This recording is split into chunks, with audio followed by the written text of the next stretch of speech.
Thanks to you guys, our YouTube channel and our podcasts have really grown. I mean, significantly grown. And I want to thank you very much. First Star Logistics wants to thank you very much. They started a sweepstakes that is unbelievable. If you haven't taken advantage of the First Star Logistics sweepstakes yet, come on, man. People have. I mean, I'm talking about a lot of people. Now, there are multiple ways that you can get multiple entries into the sweepstakes. And First Star Logistics is just waiting for you. And prizes, let's talk about prizes. $3,000. How about that? How about an iPhone 13? How about dinner at Jeff Ruby's for two and me? I'll probably bring my wife as my companion for sure. And what about sign a football for you, and two tickets to a Bengals home game? Might be the home game that clinches a playoff berth for the Cincinnati Bengals. What better season to get two tickets to a home game? Good tickets to a home game. First Star Logistics sweepstakes. We're doing it because we love your support. Welcome to In the Trenches with Dave Lapham, brought to you by First Star Logistics. And today we're talking about Bengals Jets tilt in New York this weekend. Sunday. Can't trust that day. As the old saying goes, the old song goes. Let's think about what the Cincinnati Bengals have done with that tough schedule that the NFL provided them. Very rarely does the NFL send a team on the road 3 straight weeks. Well, they did it to Cincinnati. Went to Detroit, won big, 34-11. Have to go to Baltimore, division rival, won big, 41-17. What are they going to do in New York? The Jets are struggling. The Bengals should win that football game. If they do, in 3 straight road wins, a 6-2 record, and still remain the number 1 seed in the AFC for the playoffs, if the playoffs were to start after 8 weeks, that would be unbelievable. Then they have a home game against division rival Cleveland. Then they go on a bye. And then they go to Las Vegas after the bye, which is a tough road trip. But then they have home games against the Steelers, the Chargers, and San Francisco. So they get 3 straight home games after having been on the road 3 straight games right before the bye. The NFL pays them back. So you got tough games, Pittsburgh, the LA Chargers, San Francisco 49ers, all at home. Defend your home turf. I mean, the Bengals could be in pretty good shape here, and I don't want to get too far ahead of myself. Don't want to put the cart before the horse, because as the Bengals are doing, and it's the right thing to do, you should have 17 1-0 seasons.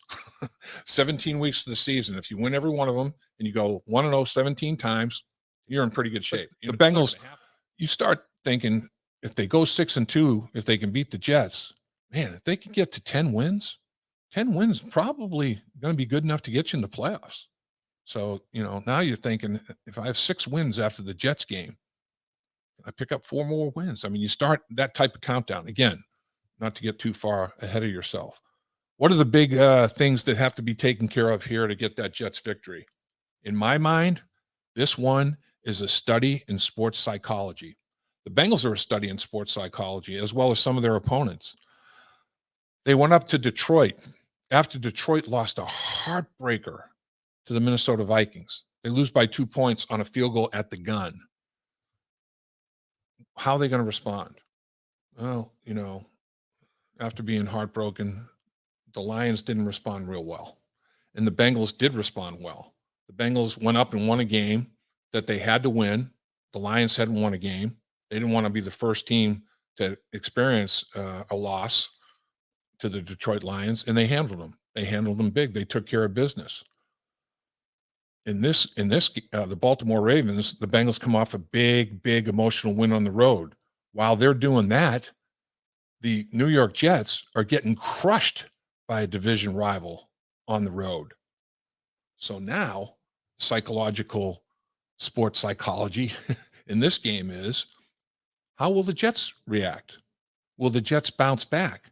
The Detroit Lions didn't really get over that crushing defeat, and the Bengals handled them. Will the Jets bounce back, or will the Jets not get over the crushing defeat in a different sort of way? It wasn't a field goal at the gun. They got manhandled 54-13. I mean, the game was over in the first half. Will they be able to compartmentalize and move on from that and play a competitive football game against the Cincinnati Bengals? Will the Cincinnati Bengals say, I'm going to put aside that Baltimore win. I mean, it was great. It was euphoric, but we can't worry about that anymore. We have to clear our heads, go into New York and take care of the Jets. All different kinds of sports psychology going on here with these football games and these different opponents. So I think it's going to be an interesting study there. In this football game, more than any, you have to get off to a fast start and you have to crush any confidence that the New York Jets might have that this might be a week where they're going to win a football game. They haven't scored a point in the first quarter. The only NFL team that has not scored a point in the first quarter, and they've allowed 44. So they're down 44 nothing in the early stages of the football games in their first 7 games. In the second quarter, they're outscored 62-20. So they're outscored by 86 points in the first half in 7 games. So obviously teams have gotten off to good starts against them. It's a must, imperative for the Cincinnati Bengals to get off to a good start against the New York Jets in New York. Another thing that you have to do against the Jets is they've got a quarterback that is getting his first NFL start, Mike White. Now, he played last week because of the injury to the starter, Zach Wilson, but it's different finishing a game as opposed to being a starter. Now the coaches have all this videotape on Mike White, what he does well, what he doesn't do well. They're going to game plan specifically for him. Instead of game planning specifically for Zach Wilson, they're game planning for Mike White. It's a whole new ball game, believe me. How will he respond? One thing that he did do well, I mean, he was Charlie Checkdown. He checked the ball down to his running backs 17 times in the game against the Patriots. If he didn't have anywhere to go with it, he was checking it down. Bengals have to realize that. The Bengals have to make tackles. They have to leverage the football. Everybody run to the football, limit yards after catch, these running backs. Running backs aren't very big, but they do utilize them out of the backfield exceptionally well. So that's going to be a big factor, how they handle that short passing game that Mike White showed that he was going to utilize last week. Another thing, first and second down. You have to shut the running game down, handle the Jets on first and second down, and put Mike White in third and long situations where Lou Anarumo can get creative with his pressure packages and give Mike White varied looks from a personnel standpoint, from a schematic standpoint. I think that's going to be a big factor in the football game for sure. On the flip side of it, defensively, this New York Jets defensive line is not a joke. I mean, they can play, and they play a very, very aggressive wide 9 where the defensive ends are outside of the tackles, and they just crash hard. And the 2 interior defensive tackles hold the fort pretty darn well. So it's going to be imperative that you can be balanced offensively. I don't care if you run to set up the pass or pass to set up the run, but you have to be a balanced offense. However it unfolds. In that Ravens game, they ended up throwing the football to loosen the Ravens up. The Ravens put 7 or 8 guys in the box, and they ended up sorting out the blitzes and threw the football. And then they started to empty the box out because they had to cover the middle of the field and things they had to take care of. And the Bengals ran the ball down their throat to finish the game. 2 big rushing touchdowns by Mixon and Pirine. Joe's over 20 yards and Pirine's over 40 yards. So get that part of it done. Handle first and second down. I think those are big keys in this football game. Obviously, the Bengals want to win the turnover battle, and that's another key is the turnover margin. The Cincinnati Bengals under Zach Taylor were 0-18 when they lost the turnover battle.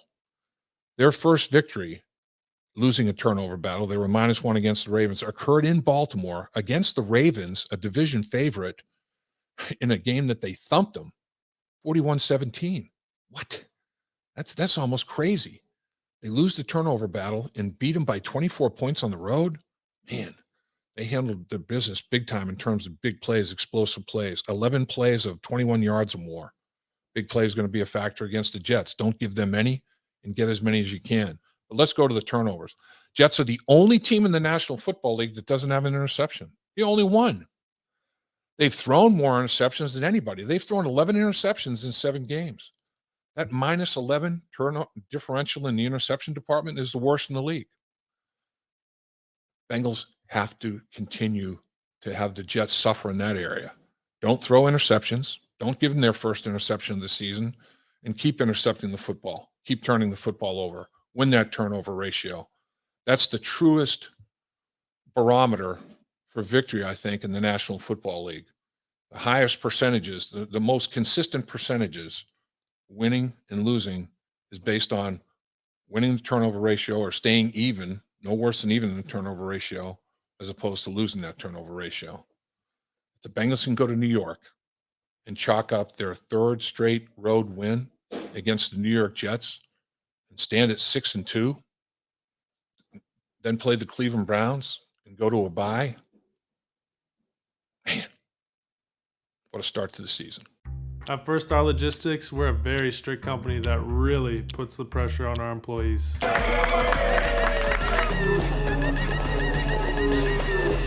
Breaks? What are those? That's what I'm talking about, Icky. Get the body right, then the mind's right. Gotta get that body right. That's right. Yes, sir.